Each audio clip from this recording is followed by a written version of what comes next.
Jangan menunggu waktu untuk berubah, tetapi berubahlah selagi masih ada waktu. Halo, assalamualaikum semuanya. Kabar baik ya hari ini. Ketemu lagi dengan saya di channel ini, Teraska Maya. Dan hai buat kamu yang baru mampir, saya ucapkan selamat datang. Perkenalkan dengan saya Maya. Semoga kalian betah ya mampir di sini. Oh ya, sebelum lanjut nonton videonya, boleh ya dibantu dukungannya dengan menekan tombol subscribe. Terima kasih banyak. Sebelumnya saya mohon maaf ini kalau suara saya kali ini kayaknya terdengar menggap-menggap ya, nafasnya agak pendek gitu. Radang tenggorokan lagi teman-teman. Di sini udah beberapa hari gitu panas lagi. Jadi bawaannya tuh kayak pengen minum es terus. Ya udah, begini jadinya. Obatnya jalan terus, minum esnya juga jalan terus.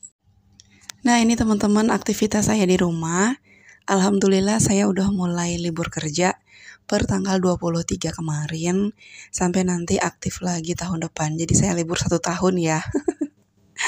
Nanti saya aktif lagi kerja tanggal 3. Alhamdulillah bisa bareng-bareng gitu ya sama anak-anak menikmati waktu kebersamaan. Saya nggak pergi kemana-mana teman-teman, gimana?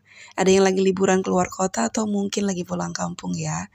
Kalau saya qadarullah memang di rumah itu lagi pada kurang sehat. Semuanya batuk pilek gitu ya, anak-anak juga. Jadi nggak berani untuk pergi-pergian, apalagi si AA-nya nih kadang-kadang kalau udah ngerasa capek, nafasnya tuh udah sesak, kita nggak berani untuk pergi jauh. Kali ini di Teraska Maya ada sharing apa ya? Hari ini kita sharing yang ringan-ringan aja ya, tapi insya Allah akan ada ilmunya walaupun sedikit. Dan mudah-mudahan bermanfaat untuk kita semua. Jadi kali ini saya mau ngebahas tentang FOMO. Apa sih itu FOMO? FOMO itu adalah fear of missing out. Aduh, keren banget sih bahasanya ya. Kira-kira apa sih? Itu tuh perasaan takut ketinggalan sesuatu gitu ya. Jadi ada perasaan kayak takut takut ketinggalan, takut dibilang kurang update, takut kalah saing, takut dibilang norak dan sebagainya. Kayaknya semua orang ya, termasuk kita mungkin pernah ngerasain FOMO meskipun gak sering-sering banget gitu ya. Dan kalaupun ada yang gak pernah merasakan ini, wah itu hebat banget, kalian luar biasa. Contoh FOMO yang paling simpel banget kita bisa ketemuin di keseharian kita. Misalnya gini kira-kira, kita lihat atau kita tahu tetangga kita beli sesuatu, terus kita mendadak ingin beli juga gitu, gak mau ketinggalan. Pokoknya jangan sampai saya nggak punya barang itu, apalagi kalau sampai udah banyak banget gitu orang yang punya. Pokoknya saya nggak mau ketinggalan, saya juga harus punya. Waduh, bisa malu saya kalau saya nggak punya tuh barang kayak gitu. Itu contoh FOMO yang paling sederhana yang bisa kita temukan di keseharian kita. Sebenarnya kenapa sih kok kita takut banget sama yang namanya ketinggalan? Karena ternyata menurut penelitian manusia itu seneng banget gitu membandingkan dirinya sendiri dengan orang lain. Nah loh, kita aja nggak mau dibanding-bandingin sama orang lain. Ojo dibanding-banding ke katanya. Tapi kita sendiri suka ngebanding-bandingin kita sama orang lain. Itu artinya secara nggak sadar kita lagi ngebully diri sendiri loh. Zaman sekarang sih kemungkinan besar FOMO itu disebabkan oleh media sosial ya. Maksudnya sekarang kan dengan adanya media sosial, kita jadi bisa tahu apa yang terjadi di luaran sana, kapanpun dan dimanapun. Bukan cuma sama orang-orang yang kita kenal, bahkan sama orang-orang yang nggak kita kenal sekalipun. Kita yang paling sering mengakses media sosial itu adalah orang-orang yang paling rentan sama yang namanya FOMO. Kita harus berhati-hati nih, karena FOMO bisa berpengaruh ke suasana hati dan juga ke tingkat kepuasan dalam hidup kita. Lebih sulit buat bersyukur gitu ya, karena tanpa kita sadarin, kita udah menggunakan kehidupan orang lain sebagai standar kehidupan kita. FOMO itu bisa merusak kebahagiaan kita, mulai dari kebahagiaan kecil, sederhana, sampai mungkin yang besar.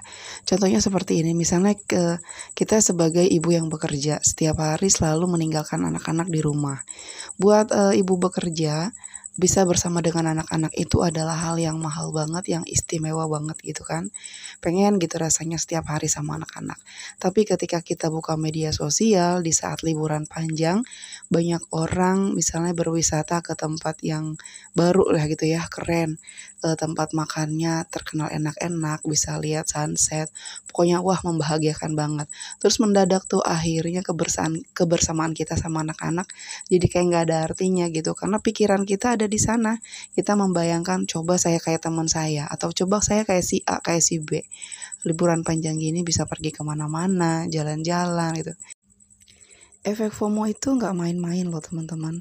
Meskipun kelihatannya kayak sepele gitu ya. Kenapa?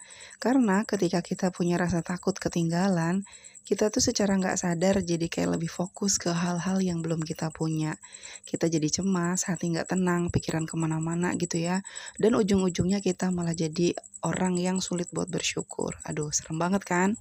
Terus gimana dong cara mengatasinya? Nah, sekarang kita coba ubah pandangan kita gitu ya, ubah fokus kita. Daripada kita mikirin rumah mewah beserta segala isinya yang estetik, lebih baik kita nikmatin tempat tinggal kita yang sekarang. Mau itu rumah kontrakan, mau itu rumah dinas, mau itu pondok mertua indah atau apapun pokoknya, nikmatin aja dulu yang sekarang sedang Allah titipkan sama kita. Kalau diibaratkan nih, kita lagi pegang air mineral, ya udah minum aja air yang ada di tangan kita. Ngapain capek-capek ngebayangin es teh yang lagi ada di tangan orang lain? Lagian itu bikin radang tenggorokan tahu. Alah. Bersyukur itu memang bukan kerjaan yang mudah ya, apalagi situasi kita kan beda-beda.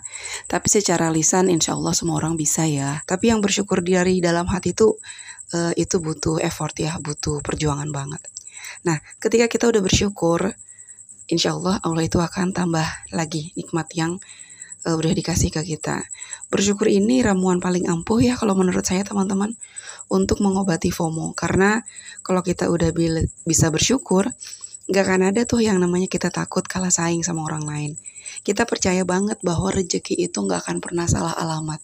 Kayak Ayu Ting Ting. Maaf ya Mbak Ayu. Jadi yang namanya rezeki, mau kita ngumpet kemana aja, dia pasti akan datang, pasti akan nemuin kita.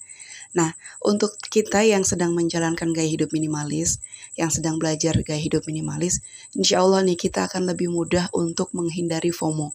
Karena seorang minimalis itu kan dia membeli apapun, membawa apapun barang ke dalam rumah, itu sesuai dengan kebutuhan gitu ya. Nah, FOMO ini kan ada rasa takut ketinggalan. Sementara orang minimalis itu nggak akan pernah mau beli apapun kalau dia memang nggak bener-bener butuh. Jadi mau ada barang baru apapun, produk apapun gitu, ya udah silahkan lewat aja. Karena kalau saya nggak butuh ya saya nggak akan beli. Makanya di sini saya pikir beruntungnya orang-orang yang udah punya prinsip atau udah memutuskan gitu untuk menjalankan gaya hidup minimalis. Karena dengan prinsip minimalis itu kita lebih fokus sama hidup kita sendiri. Kita nggak mau tuh cari tahu tetangga udah punya apa aja, saudara udah kebeli apa aja gitu ya. Mereka hidup dengan prinsipnya mereka masing-masing dan kita fokus dengan prinsip kita sendiri. Kayaknya hidup itu lebih tenang gitu. Nggak ada perasaan ingin membanding-bandingkan, nggak ada perasaan iri juga mereka udah punya apa, kita udah punya apa. Karena apa ya, boro-boro mikirin hidup orang lain gitu. Kita aja nih ngurusin decluttering, ngurusin barang-barang apa aja nih yang mau ada di rumah kita. Itu rasanya nggak kelar-kelar. Kita memang butuh waktu ya, butuh belajar untuk bisa bersikap dewasa menghadapi perasaan takut ketinggalan ini. Tapi memang teman-teman kita tuh harus ingat banget. Jadi ketika kita ada perasaan takut ketinggalan gitu ya, takut nggak bisa bersaing dengan orang lain, saya khawatir malah nanti kita tuh jadi ada perasaan iri, dengki gitu ya. Aduh, jadi penyakit hati itu jangan-jangan yang nanti justru akan bikin rezeki kita jadi tambah sulit. Nauzubillahi min dzalik. Jadi intinya kita pandai-pandai bersyukur aja dan juga diingat bahwa apapun yang kita punya itu nanti ada hisabnya ya. Ada pertanggungjawabannya gitu. Jadi yuk coba kita pasang mindset atau pasang pemikiran gitu bahwa ketinggalan sesuatu itu nggak apa-apa, nggak masalah. Tapi ingat ya teman-teman, selama itu tentang barang. Tapi kalau tentang ibadah, tentang ilmu, jangan mau ketinggalan. Ibadahnya tuh sholat, untuk laki-laki gitu ya, ke masjid jangan pernah mau ketinggalan. Untuk kita perempuan begitu azan langsung sholat, jangan pernah mau ketinggalan. Begitu juga dengan pendidikan, jangan mau ketinggalan karena ilmu gitu ya, itu berharga banget buat hidup kita. Jadi jangan mau hari-hari kita itu cuma diisi kayak, ya udahlah jalanin aja kayak air mengalir aja gitu, nggak ada ilmu yang nambah. Kalau bisa setiap hari itu kita dapat ilmu. Sekarang kan dapat ilmu gampang ya. Kita dengerin podcast, kita baca artikel, gampang banget dan murah banget, nggak kayak dulu harus ikut seminar dan lain-lain. Sekarang buka-buka artikel di media sosial juga banyak dan tetap harus pilih-pilih juga ya. Kira-kira mana yang bisa ngasih inputan positif dan mana yang harus kita hindarin karena mungkin negatif yang ada nanti kita malah terjerumus ke FOMO gitu. Ngelihat si A punya ini kita jadi pengen punya. Ngelihat si B beli ini kita jadi pengen beli. Tumbuhkan kasih sayang pada diri sendiri supaya kita lebih mudah menerima keadaan tanpa membanding-bandingkan hidup kita dengan orang lain. Waktu kita ini terbatas ya teman-teman, jangan kita sibuk memperhatikan kehidupan orang lain sampai kita lupa dengan kehidupan kita sendiri. Kita bisa kok menemukan kebahagiaan dalam hidup kita. Videonya sampai di sini dulu ya, mudah-mudahan bermanfaat untuk kita semua. Terima kasih sudah nonton sampai selesai, jangan lupa like, komen, dan subscribe bagi yang belum.